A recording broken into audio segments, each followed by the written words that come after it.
Everyone, welcome back to our YouTube channel Pakistani girls react. तो आज हम जिस वीडियो पे रिएक्ट करने जा रहे हैं उसका टाइटल है Chandrayaan 3 will make India rich, India makes history.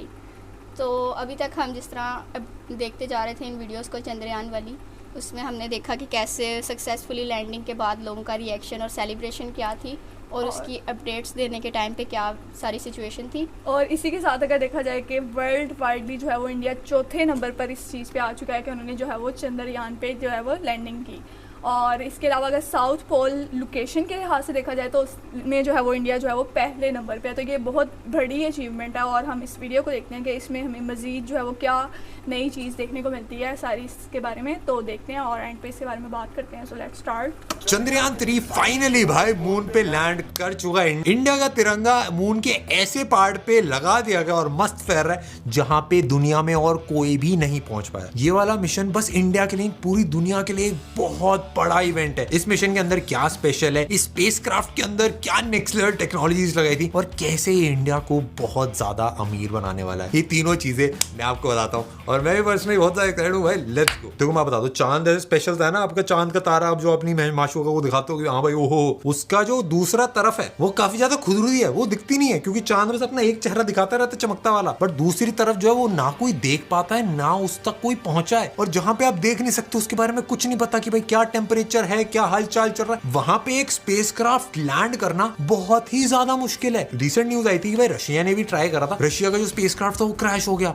Israel ने 2019 में ट्राई करा था, उनका भी स्पेस रोवर क्रैश हो गया। काफी सारी कंट्रीज ने मून के इक्वेटर के पास लैंडिंग कर रखी है, बट उस पार क्या है वो किसी ने नहीं देखा। एक होती है इंपैक्ट लैंडिंग कि आप जाओ बस वहां पे फेंक दो और वो मून पे लैंड कर जाता है, फिर वो हिल विल नहीं पाता है। जितनी फुटेज उसको आने जाने में लग गई उतनी आपको मिल जाती है, बट उसके अलावा चीजें आपको नहीं मिल पाती। बट इंडिया ने जो करा है वो बहुत ही ज्यादा नेक्स्ट लेवल है। साउथ पोल के ऊपर जहां पे टेम्परेचर -20 नहीं, -30 नहीं, -232 डिग्री सेल्सियस, इस टेम्परेचर में मशीनें चल ही नहीं सकती भाई। बहुत ज्यादा मुश्किल है इस टेम्परेचर के लिए मशीनें बनाना। और क्योंकि उस तरफ चांद की आप देख नहीं सकते तो बहुत ज्यादा खड्डे हैं, इसीलिए सारे रोवर्स क्रैश हो जाते हैं। सारे स्पेसक्राफ्ट वहां पे लैंड करने जाते हैं, इतना खुरदुरा होता है, लुढ़क पुढ़क के भड़क, और सारा डेटा भी चला जाता है, सारा कनेक्शन भी चला जाता है। और पिछली बार भी भाई जब चंद्रयान 2 भेजा गया था पूरी प्रिपरेशन के साथ भेजा गया था, बट सॉफ्टवेयर वहां पे काम करना बंद कर गया, जो ट्रांसमीटर्स थे उनमें थोड़ी दिक्कत आ गई, और जो लैंडिंग थी उसमें भी भाई समझ नहीं आया कि चंद्रयान 2 का ऑर्बिटर तो सक्सेसफुल हो गया था, बट जो एक्चुअल रोवर था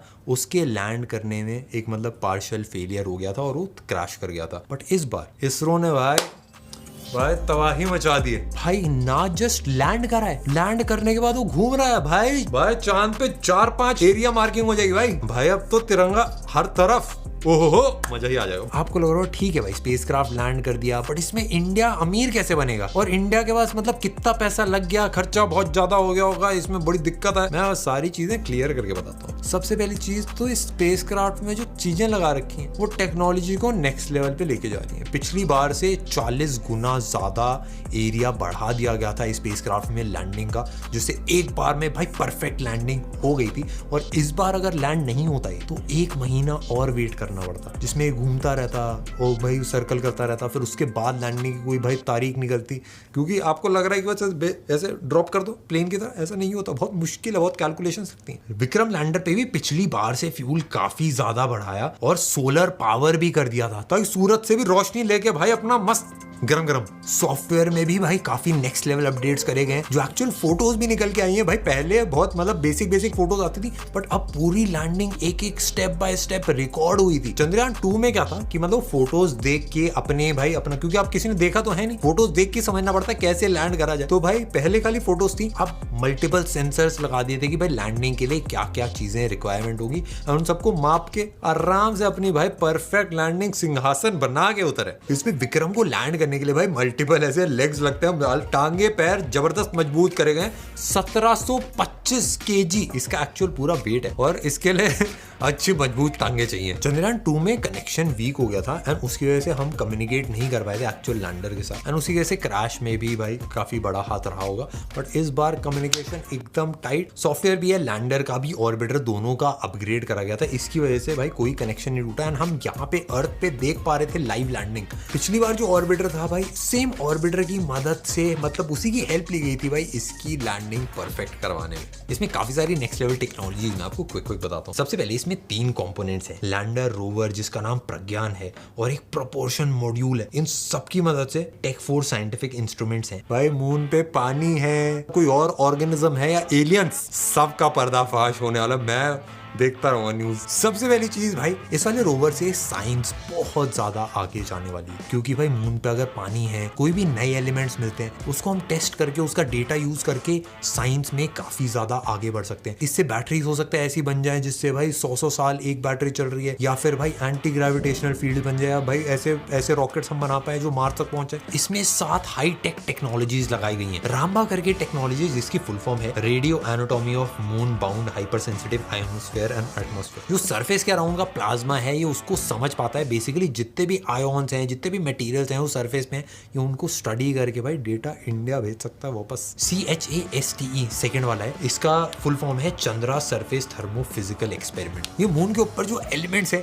उनकी थर्मल प्रॉपर्टीज चेक कर सकता है, उनको जला के चेक करा जा सकता है कौन सी गैसेस निकल रही है, उन गैसेस की भी टेस्टिंग करी जा सकती है। नेक्स्ट है ILSA, इसकी फुल फॉर्म है instrument for lunar seismic activity. इसका मतलब वही है कि भाई मून पे जो अर्थक्वेक आने वाला, मून क्वेक्स, उनको ये समझ जाता है। लेजर रेट्रो रिफ्लेक्टर अरे, इसको ने अपनी वेबसाइट पे इसको लिखा है कि एक पैसिव एक्सपेरिमेंट है मून के डायनेमिक्स को समझने के लिए। भाई मून कैसे काम करता है, उसके अंदर क्या मस्त चीजें चल रही हैं, उसके बाहर क्या है। Laser induce breakdown spectroscope LIBS, ये जो मून की सरफेस है उसकी जो मिनरल कॉम्पोजिशन है, जो भाई केमिस्ट्री के एक्सपेरिमेंट्स होते हैं, वो सारी चीजें कर पाता है। केमिकल कॉम्पोजिशन फाइंड कर सकता है। बेसिकली मून के ऊपर भाई एलियन है, ऑर्गेनिज्म है, पानी है, बर्फ है, सब कुछ। Alpha particle x-ray spectrometer APXS, ये एलिमेंटल कॉम्पोजिशन समझ लेता है भाई, जो आसपास एलिमेंट्स हैं उसकी। मून की मिट्टी की पहचान कर लेता है। Spectropolarimeter of habitable planet earth shape, इसकी शॉर्ट फॉर्म है। बेसिकली 7 मैंने चीजें बता दी हैं कि फ्यूचर के लिए डिस्कवरीज कर सकता है कि और कौन से एक्सो प्लैनेट्स हैं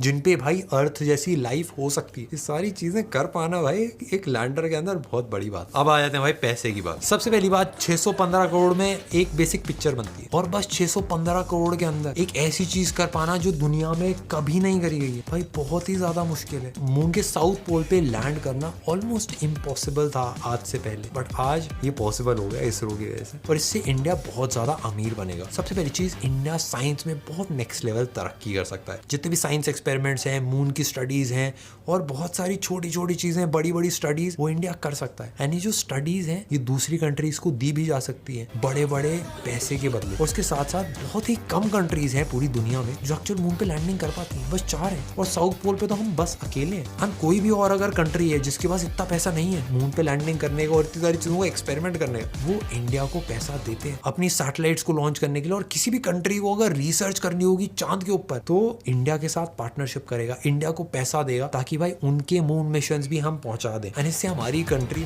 नेक्स्ट लेवल ऊंचाइयां छूने वाली है। और ये तो बहुत छोटी छोटी चीजें हैं। नासा फॉर एग्जाम्पल अपने एक मून मिशन पे 9-9, 10-10 हजार करोड़ रुपए लगाता है, और हमने बस 615 करोड़ में। तो ये बहुत ही ज्यादा प्रॉफिटेबल, बहुत ही ज्यादा प्यारा और बहुत ही नेक्स्ट लेवल फ्यूचरिस्टिक काम किया गया भाई। इसके बाद भाई गगनयान बिल्ड कर रहा है इसरो, जिसमें एक्चुअल एस्ट्रोनॉट्स मून के ऑर्बिट तक पहुंच पाएंगे। गगनयान तो 2025 में होगा, और भाई उसके बाद कमी क्या है भाई, अब चांद हो गया अपना, मार्स, वीनस, अर्थ, सब कुछ। मैं बहुत ज्यादा ग्रेटफुल हूँ कि हम इस मोमेंट को एक्सपीरियंस कर पा रहे हैं। सारी वीडियो में जो है वो हमें चंद्रयान के रिलेटेड उन्होंने बताया कि क्या क्या फ्यूचर बेनिफिट्स हो सकते हैं इंडिया को इससे।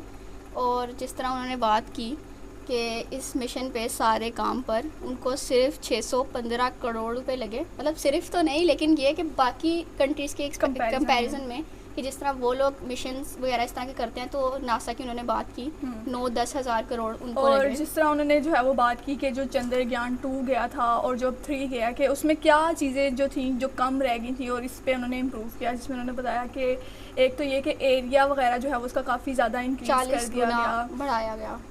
और इसके अलावा उन्होंने बताया काफ़ी चीज़ें इसमें इंस्टॉल की गई जिनसे वो मून की सरफेस पर मौजूद गैसेस और मिनरल्स की प्रॉपर्टीज़ वगैरह चेक कर सकते थे। हाँ, और दूसरा उन्होंने बताया कि जो चंद्रयान 2 भेजा गया था उसमें बेसिकली हुआ ये था कि जो ऑर्बिट्स थे वो उनके कामयाब रह गए थे, लेकिन जो रोवर था वो उसमें जो है वो थोड़ा सा फेलियर आ गया था, जिसकी वजह से जो है वो इतना सक्सेसफुल नहीं रह चुका।